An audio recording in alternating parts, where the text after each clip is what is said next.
This is Candyland, and it's one of the most well-known children's games in the world. It was invented in 1948 by a woman named Eleanor Abbott. She was a retired school teacher who suffered from polio in the late 40s and was recovering in a hospital in San Diego, where she shared a ward with a number of small children. She came up with the idea as a way to distract the children from being stuck in a hospital and help them visualize going home at the end of their journey. That's why the original board of Candyland ends with Home Sweet Home as your goal. Today, I'm fortunate enough to have a pretty nice array of Candyland games so that we can have a look and see how the game has changed between 1955 all the way up through 2021. So let's have a look at these games, starting with the box art. Now, due to space on the table, I'm not going to be picking up each and every one of these because I don't want to knock them over these easels, but I do have some close-up photography for you. So starting in 1955 with this Milton Bradley edition of Candyland, we have the traditional Milton Bradley, at this time in history, silver stripe that indicates the brand and the ages that the game is intended for. We have some really colorful cartoon art of the children walking up to this gingerbread house, and the tagline is "A sweet little game for sweet little folks."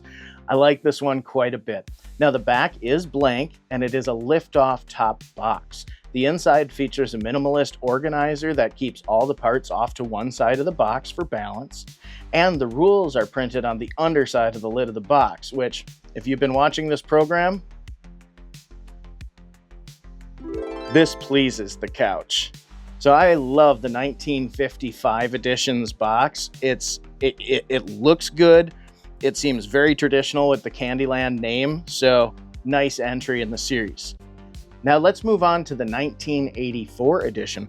Right away, we're going to notice a whole host of new colorful characters. By 1984, the polio epidemic had subsided, and it was decided to add a brand new cast of colorful characters to Candyland to attract a new audience.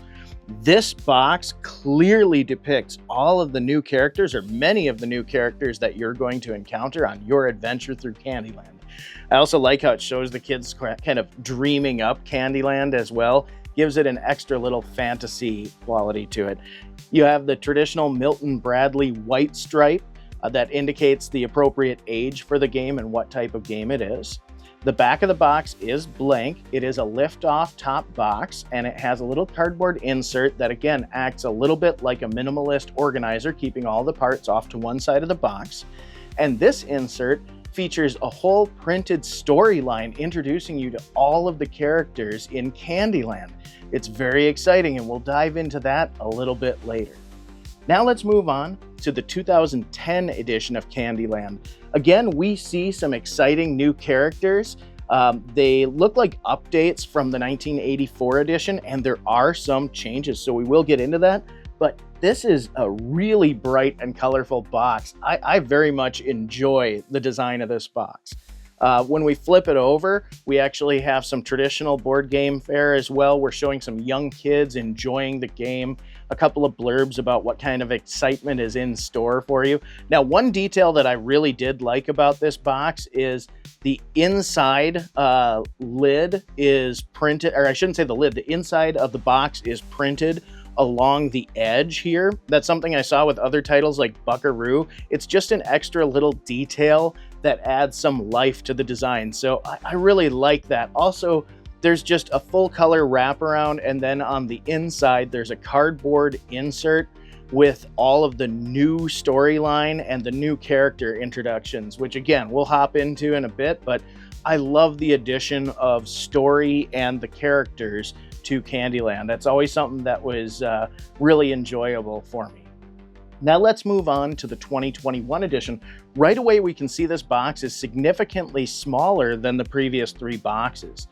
This new edition of Candyland folds into quarters. We do see some bright and colorful characters on the front, although they look significantly more human and less wild and imaginative as the previous depictions on the earlier editions of Candyland. When we flip it over, we have just a picture of the board game itself with some blurbs about what kind of game is in store for you inside. So this is a little bit more storage friendly, I guess. Now, Let's take a moment. We're going to clear these board game boxes off the table so we can have a better look at the games themselves. Let's have a look at the game boards themselves, starting with this 1955 Milton Bradley edition of Candyland. Right away, we can see this art screams 1955. Even the font that Candyland is written in. I really like the little children at the bottom there with their little button eyes. It's a little bit creepy, but it's also very charming. We have pawns now, just little wooden pawns to move our characters, and the spaces on the Rainbow Trail are relatively small. So you'll also notice there are quite a few of them. At this time, there are over 170 spaces on the board.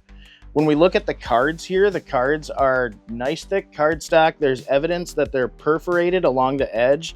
So it looks like they were probably printed in a strip and pulled apart because the other sides are very smooth, like they were cut that way. Now, to play the game, players will start with their pawns down at the start position where the children are pictured, and starting with the youngest, take turns drawing these cards. As they draw these cards, they will move their pawns onto the corresponding color. However, there are some special cards, like this gingerbread man here.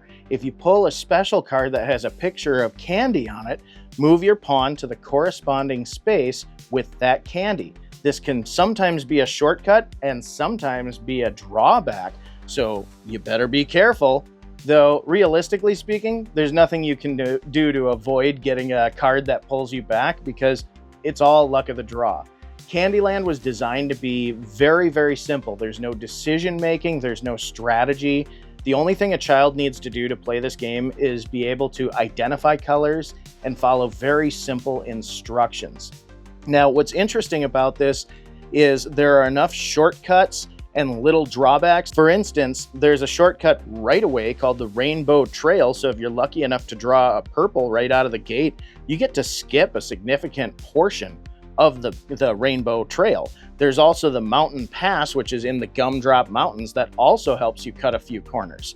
Now, not everything is a shortcut. There are a few sticky spaces placed along the map. There are 3 places in particular that if you land on the black spot, or for instance in this molasses swamp spot here, this one's blue. If you land on that one, you have to draw a card of the corresponding color so that you can move back off that place and get back on your way. The game is so random that you can almost be at the finish line and get drawn all the way back to the peppermint stick forest very, very easily. Now, that can be frustrating for some younger players, but what I like is it's so easy to recover from these setbacks that it's a good lesson in resilience. So I actually very much enjoy the pacing of the original Candyland. Now, of course, there are a lot of spaces and there are a lot of cards here. A gameplay session of the original Candyland can last between 10 and 15 minutes on average. Now, if you happen to get some really lucky draws, you can skip across the map. So there are some exceptions to that. But overall, it's a relatively nice length of a game. So it's just enough to keep a young kid's attention and not so much that it'll make it a boring experience for them. So, that was by design. Eleanor Abbott wanted this game to be accessible to children who might have low energy due to illness. Now let's move on to the 1984 edition. Now this one is just near and dear to me because this is the version that I had as a child. The pawns have been replaced with little plastic gingerbread men, and the cards here are all very nicely cut. They're nice cardstock, shiny on the front side there. The print quality is great. I mean, Queen Frostine, she looks wonderful on here. The colors are all very bright and vibrant. The rules have not changed, though there are fewer spaces on this board. I believe the reduction in spaces happened in 1962. They brought them down from 170 some odd down to about 130. So you would think that would have a huge effect on the duration of the game, but actually game time clocked in still around 10 minutes, little under. So not too bad. We still have the little sticky places here where if you land on one of these spots with a black dot, you have to draw the same color to get off of it. We still have the Rainbow Trail and the Gumdrop Pass, but now we've added characters. And this is where I thought the game was really fun here. There's a little cardboard insert that tells the whole story of what's happening. But essentially, Lord Licorice has somehow abducted and hidden King Candy and his candy castle, and no one else in Candyland knows what to do. But Grandma Nut knows that some friendly children will help guide the gingerbread man down the Candyland trail to help find King Candy. It's a lot of fun because they at least have a little bit of an antagonist in here, and you get some extra flavor with all these wonderful little characters. I love Gloppy, he's so exciting. Lord Licorice is not too sinister, but just scary enough. Plumpy, the sugar plum troll, he's awesome. I also really enjoyed the Mr. Mint guy down there with his long wobbly arms and legs. Just everything about this art style is very cozy and friendly, so this made a big impression on me. Now let's move on to the 2010 edition of Candyland, and I gotta say, wow, I mean just wow, they cranked the color up to 11 on this one, and hardly any space on the board is being wasted. Now, we can see right away that they changed the shape of the board. It's now a rectangle, but again, it doesn't feel like it got much smaller. They just sort of changed the dimensions a little bit. There's so much more detail in this art. And one thing that I love is they added the little kids on the corner are so cute. This was awesome because actually in 84, one of my complaints is the kids are very boring. They're not unique. If you go back to 55, the boy and the girl have a unique look. I mean, they have these cute little button eyes and everything, but they look like they came out of a soda pop advertisement from 1955. You get into here in 1984, and the kids, it looks like all they did was change their hairstyle, and they kind of look like Chucky dolls a little bit in those outfits. But they're sort of a boring design. I mean, they're meant to just be sort of a placeholder for children's, but I like the little kids that they added in this one. They look so much more excited as they're charging along the Candyland Trail. Now, the story included in the insert on this one is a little bit different than the 84. They don't really assert Lord Licorice as being quite the villain. He's not behind the king disappearing anymore. Now, King Candy has simply invited these children to be guests of honor at a celebration at the Candy Castle. And along the way, the biggest threat that Lord Licorice poses is these two little licorice sticky spots. And instead of being stuck there until they draw the corresponding color that they're on, it only causes a player to lose one turn. The candy spaces make their return, and there are still shortcuts. However, now we've got Peppermint Pass instead of the Rainbow Trail, and Gummy Pass instead of Gumdrop Pass. The candy has modernized a little bit, so we're not going so much with gumdrops as we are with gummy bears. I also noticed that we do have Princess Frostine now in 2010 instead of Queen Frostine, which I'm a little worried that Queen Frostine might have gotten the Disney treatment between 1984 and 2010, and this is a daughter, but they don't really touch on that in the storyline. So I'm curious to know why some of the characters changed so dramatically. We have the Duke of Swirl, who I think is awesome. He's snowboarding on ice cream. That's just cool. I gotta say, Lord Licorice has really fallen from grace. He used to rule over a licorice castle, and now he's in the Licorice Lagoon here. So we've got quite a bit of a change in his station. Also, Lolly has changed. Princess Lolly, she's more pink and has fairy wings in 2010, as opposed to just being Princess Lolly with pink hair in 1984. So I am curious as to why some of these character changes happened, you know, particularly in the royal family here. Now, we do also have Grandma Gooey in 2010 as opposed to Grandma Nut in 1984, which seems just more like an evolution of the character. We don't have Gloppy in the Molasses Swamp anymore, though we do have an unnamed character up in the corner here who looks really kind of Gloppy adjacent. So I'm assuming that's kind of where they went as a nod with that character. Mr. Mint's gone. Plumpy's gone. I miss Plumpy. I want Plumpy back. He didn't hurt anybody. He was just lazy. He ate too many sugar plums and he got plump, and that's all. That's hardly the worst thing that anybody in Candyland has done to anybody else. Justice for Plumpy. Anyway, the 2010 edition also features these really nice Gingerbread Man player pieces. I love these. These are much more 3D. They're much more expressive, so a nice improvement from 1984. The cards are nicely cut out. I didn't have to punch these out. They came in a pack.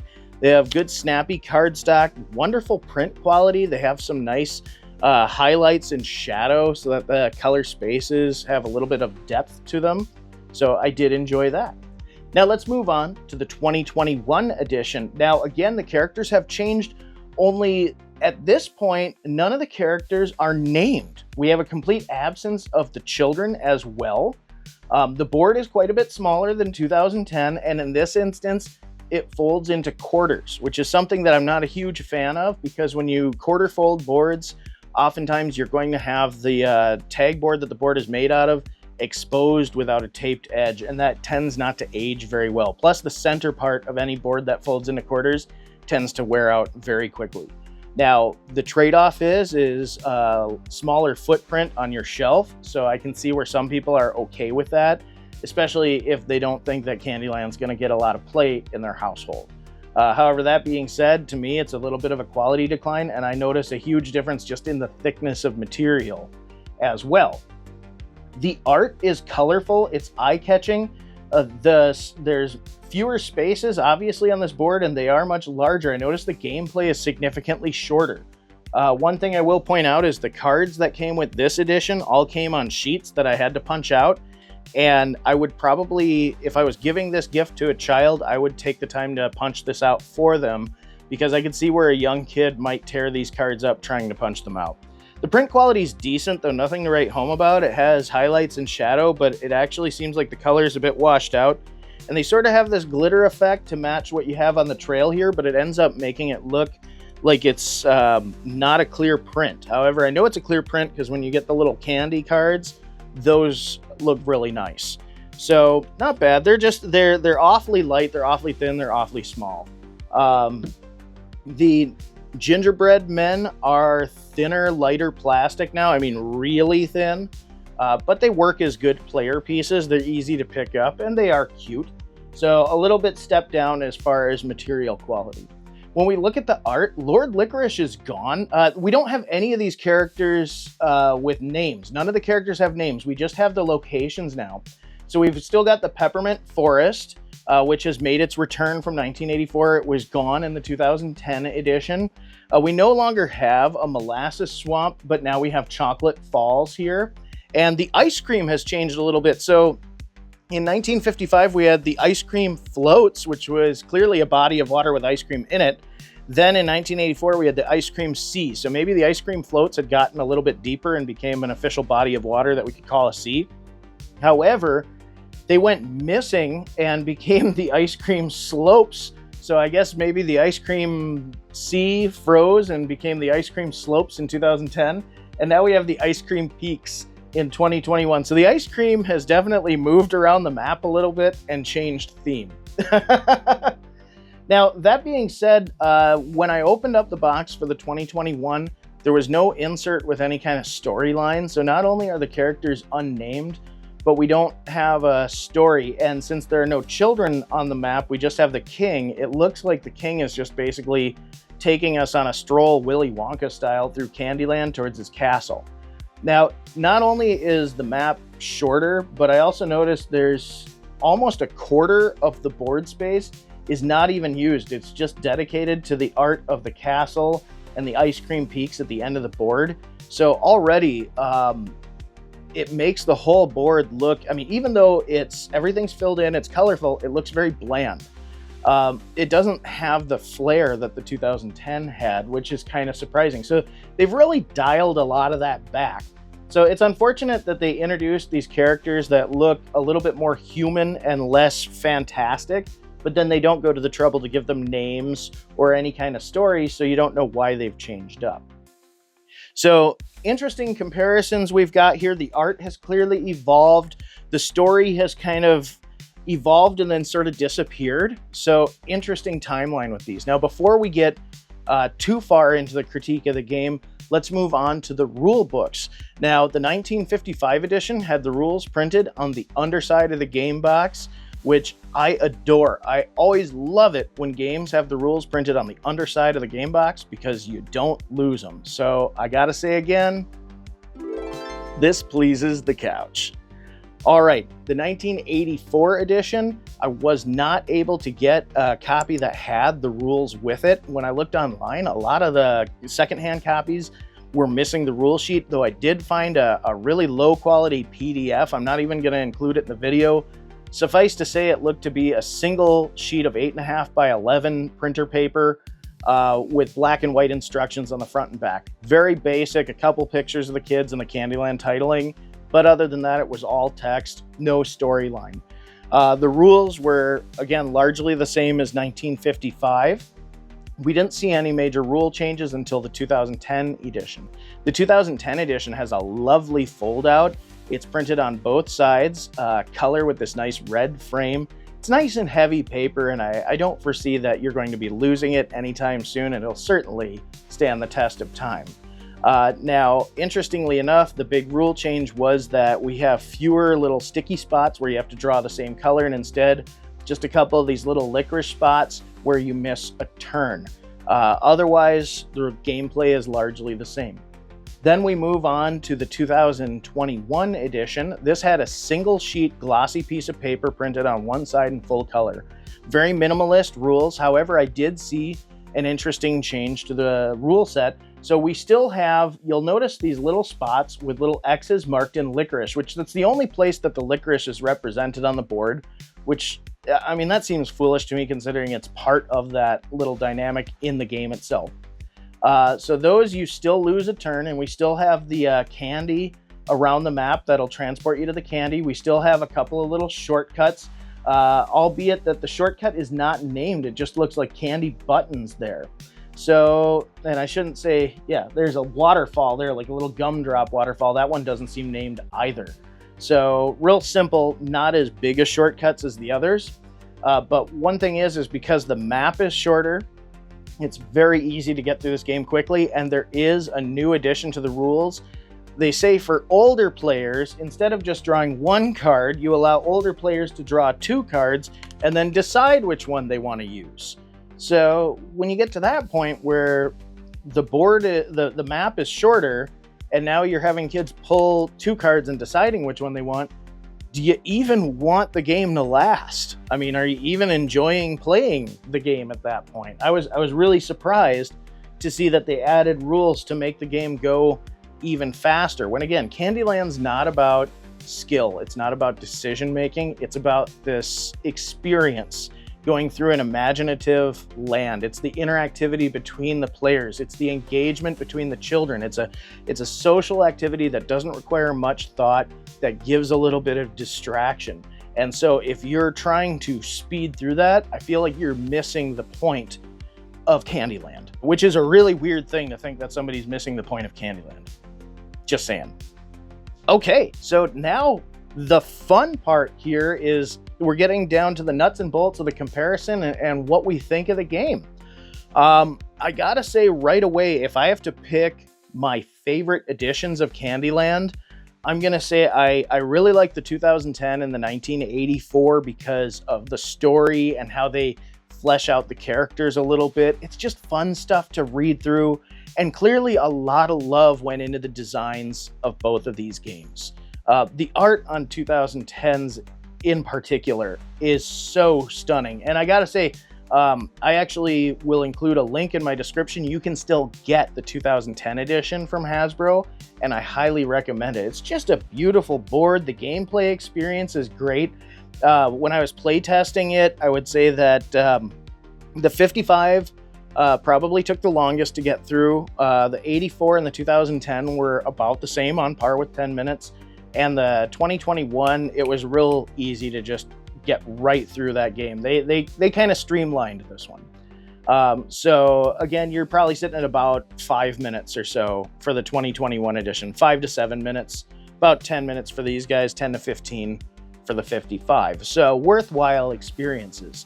I'm curious as to why so many character changes have happened over the years, and in particular, why the decision was made to change the characters so dramatically in the 2021 edition, but don't give them names or backstories.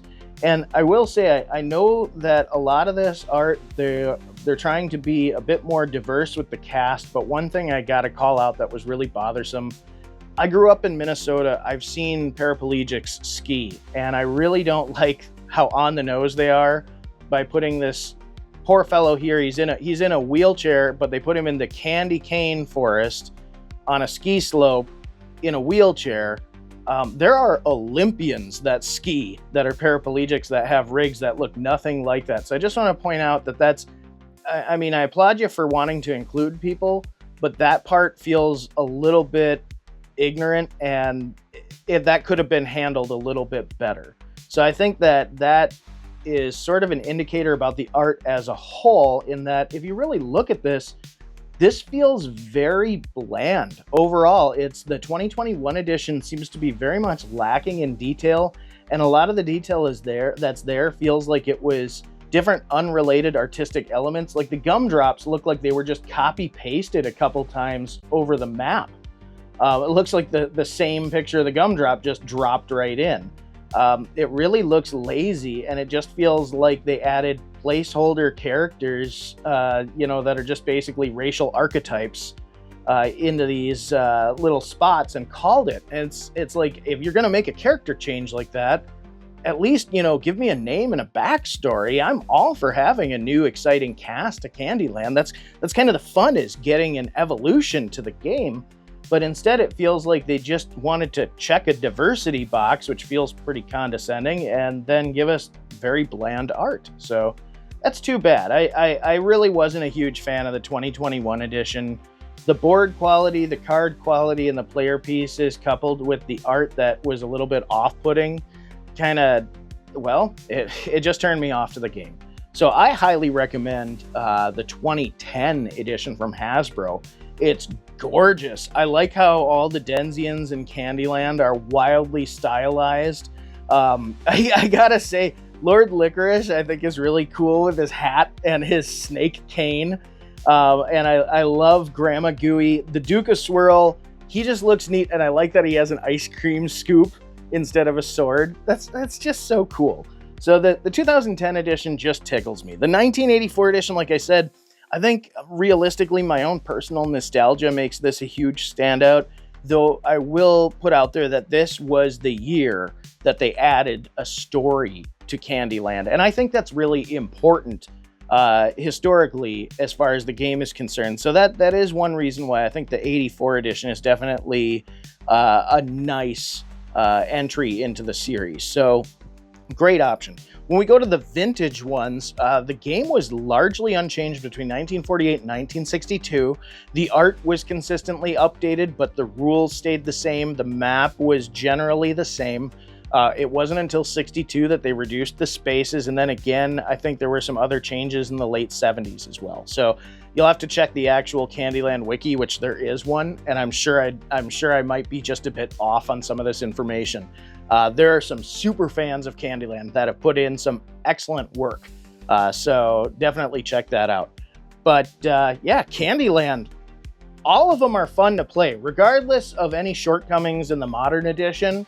It was still a fun experience. It's still at its core Candyland, albeit I would say this feels almost like bite-sized Candyland by comparison to some of the other versions out there. So what do you think? Do you love Candyland? What do you think of the changes throughout the years? Comment below, let me know. Thanks for tuning in, and we'll see you next time.